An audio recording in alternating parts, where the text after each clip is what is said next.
આગળ વધીએ અમરેલીમાં સ્ટેટ હાઈવેની કામગીરી હવે નિર્દોષોનો ભોગ લઈ રહી છે અને આ ગંભીર બેદરકારી સામે હવે રાજકારણ પણ ગરમાયું. રોડ સેફટીના નામે મીંડું હોવાથી છેલ્લા 36 કલાકમાં 2 યુવાનોના મોત થયા. લાલાવદર પાસે બાઇક ખાબકતા એક આશાસ્પદ યુવકે જીવ ગુમાવ્યો. સલડી પાસે બ્રિજના કામમાં ખુલ્લા સળિયા કાર્ડ બનીને યુવકના શરીરમાં આરપાર ઘૂસ્યા હતા. શું તંત્ર કોઈ મોટા અકસ્માતની હજુ પણ રાહ જોઈ રહ્યું છે?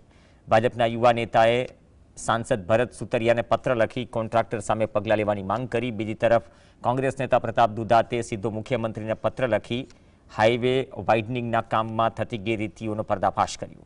जनता पूछी रही है कि आ विकास है कि विनाश? अधिकारीओ ने कॉन्ट्राक्टरोनी मिलीभगत सामे पगला लेवानी मांग.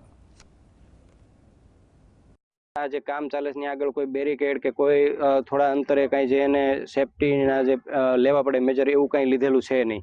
तो एना कारणे आ बेदरकारीने लीधे आ बनाव बन्यो छे. तो हूँ सांसदने एवो पत्र लख्यो के जवाबदार अधिकारी अने जवाबदार कॉन्ट्राक्टर सामे कायदेसरनी जे कार्यवाही थाय अथवा तो एने एवा दिशासूचक आपो जेथी आवा निर्दोष लोकोना जीव आगळ क्यांय पण ना